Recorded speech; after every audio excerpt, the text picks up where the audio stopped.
Yeah, hi folks. Now today I'm just going to play two videos. The first is regarding a gutsy German woman named Christine Anderson, who is a member of the European Parliament, and hat tip to Rich for pointing me towards her. The second is regarding John Ansell and Chris Luxon, and hat tip to cross the Rubicon for that one. Now, many of you may have already seen that video, but it is really pertinent as Chris Luxon is just another one of those WEF puppets that Christine Anderson referred to in her speech to the European Parliament last month.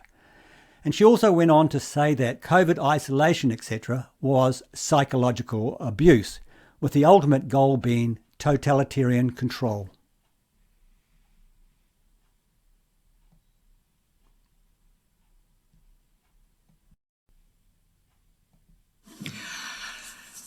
Thank you. Thank you for all of you being here, coming here, you traveled all around the world just to be here.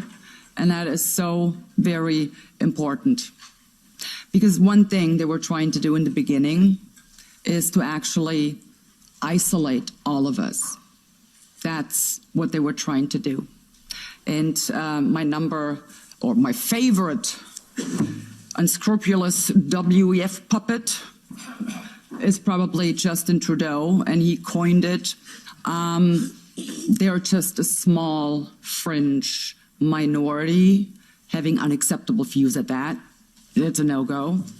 Well, I will have you know, I'm a proud member of that small fringe minority.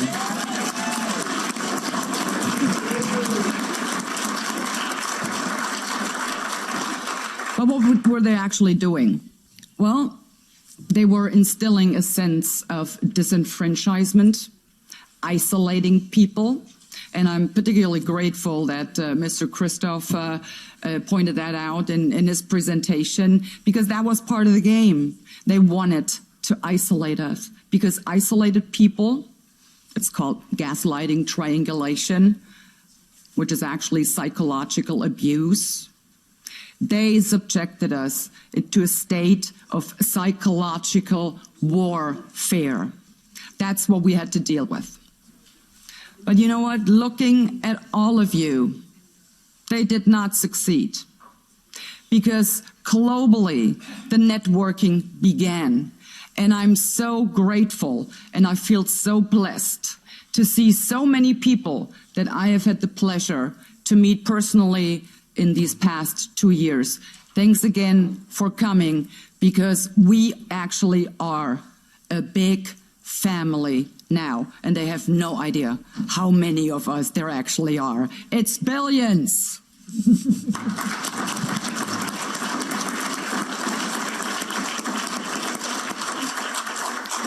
But we're really up against a lot. You might have followed the work we have done with my colleagues and Ivan Sinčić, Christian Turhash in the COVID committee. And despite everything we shed light on, despite all the lies, despite all the false narratives, despite all the misinformation, we uncovered and actually forced them to having to admit to, despite all of that, they are still determined to pull through with their plan. We just reviewed the draft report of the COVID committee, and in this report, I can tell you, every single lie is being repeated. They do not stop. One example, the report is 56 pages long, contains 4,480 words. How many times do you think the word adverse side effect is mentioned? How many times?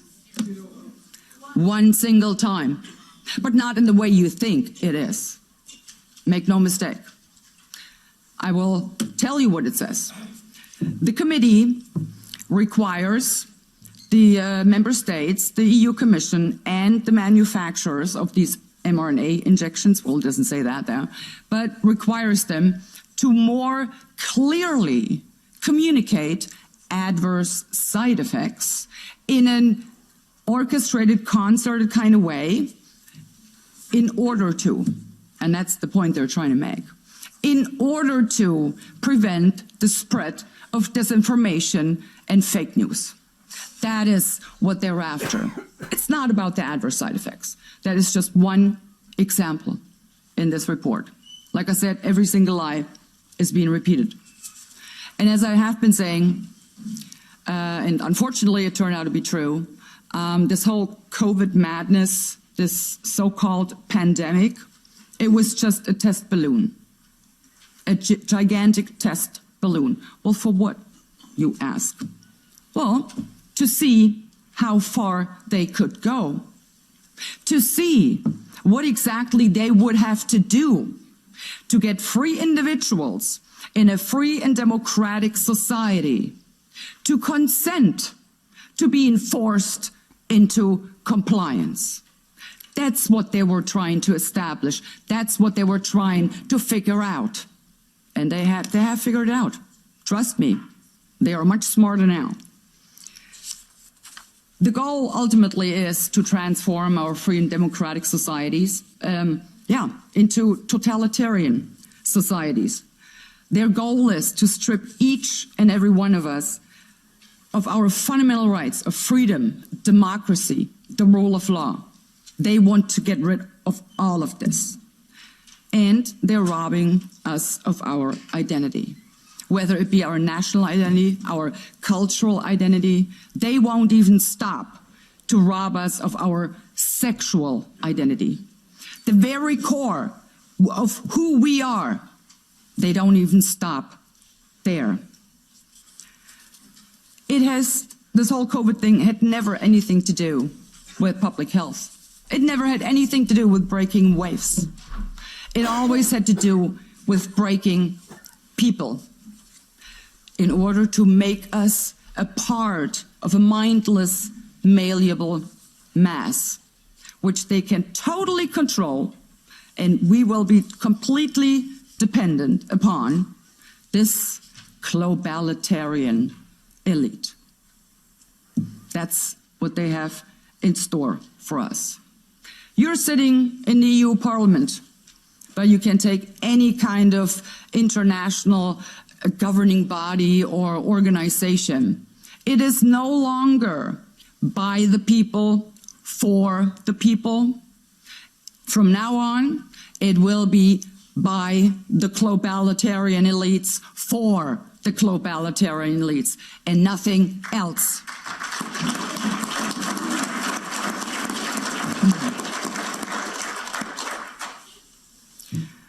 So I'm really imploring the people and all the peoples around the world, for God's sake, stop giving your democratically elected governments the benefit of the doubt. They are not deserving of that. They are not. Stop rationalizing whatever your government is doing. Stop rationalizing and come up with some good intentions. They have no good intentions. They have no good intentions. Is that resonating, folks? Never. As I said before, in the entire history of mankind, there has never been a political elite concerned about the well-being of regular people. And it isn't any different now. Why should it? Stop giving them the benefit of the doubt. Because I can tell you, you cannot comply your way out of a tyranny. It is impossible. Trying to do so, you will only feed a gigantic alligator in the hopes of being eaten last. But guess what? Your turn will come, and then you will be the one swallowed up. I also have to ask the people, end your silence. Speak up. For God's sake, stop complying. Start rebelling. They're out to get you if you do not resist. I would also urge you to stop voting for those who inflict the psychological abuse on you, who mock you for their own good. And here and then, I think of a quote by Lenin, actually, no less. He once said, "It is true, freedom is so precious that it has to be carefully rationed." Lenin. And that's what they're doing in this place, believe it or not, exactly that. And that's what's happening all over the world right now, especially in the Western democracies. Freedom are being carefully rationed. Well, I will not go by that. That is not my motto.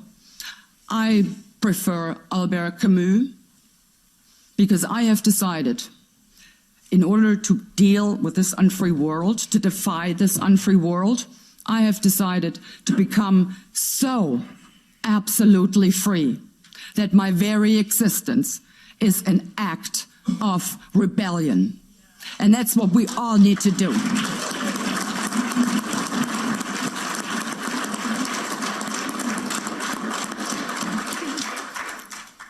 So I will continue to fight, and I'm sure my colleagues will continue to fight the globalitarian elite. I am determined to do whatever it takes to bring them down. They have us to reckon with now, and that's why they hate us so much. Because we bother them, we are a nuisance, we're annoying them, and we are exposing whatever they're planning for us.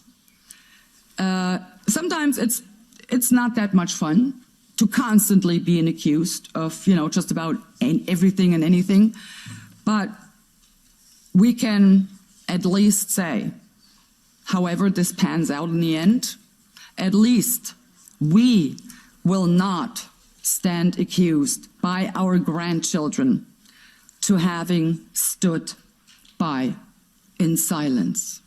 We will not have to justify to our grandchildren why we were followers. It's not us. We're not followers. We're critical thinkers, and we will expose all of that. So we will not have to answer to our grandchildren why this happened.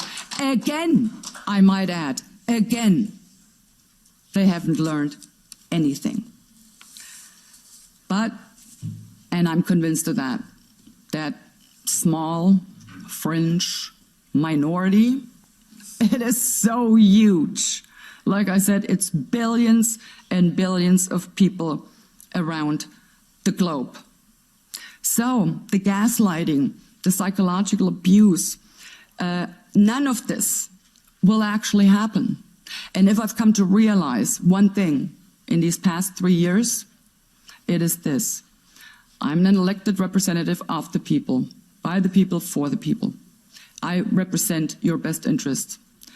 But I've come to realize my most important job actually is to break the psychological abuse, because this psychological abuse only works if there is no contradicting voices.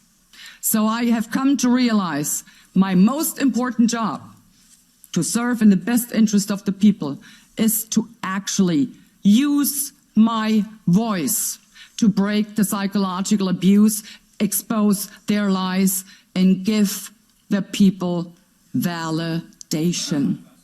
That's what they needed, and that's what they needed to actually stand up, take to the streets, and fight this. So this is my promise to you, I will always be that voice that will break their despicable psychological abuse pattern. They're criminals and they belong behind bars. That's what they need. And now you'll see how Luxon is just another WEF puppet that has no good intentions. Thank you, Mr. Luxon. This is a sort of an ethical yes-no question, because there's a lot of very rude people that sort of say that you're some sort of puppet for the WEF, for globalists, tribalists, and this sort of thing. So to allow you to dispel that, I've got a question. It's sort of an ethical question in 4 parts. If I could persuade you to your satisfaction, so not a trick question, if I could persuade you to your satisfaction these 4 things, would you change your policy? And there are four things I don't think you agree with yet, but I'm not sure. But if I could persuade you to your satisfaction that man does not cause dangerous global warming, that fluoridation does cause a drop of 7 IQ points in children, that vaccination for COVID is tantamount to vaccination in many people, and that the treaty was not a partnership. Now, if I could persuade you to your satisfaction, would you change your policies? No. No, he says. I will not change my policies, even if you are right.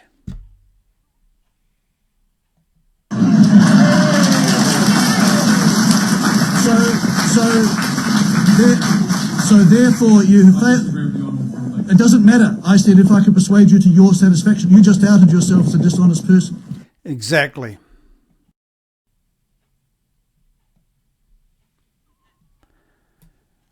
Yeah, now folks, if you are considering voting for National in the next election, you might want to consider voting for ACT instead, as a way of slowing down the carnage. Anyway folks, I've posted all my relevant links below, including my usual Stop Co governance one.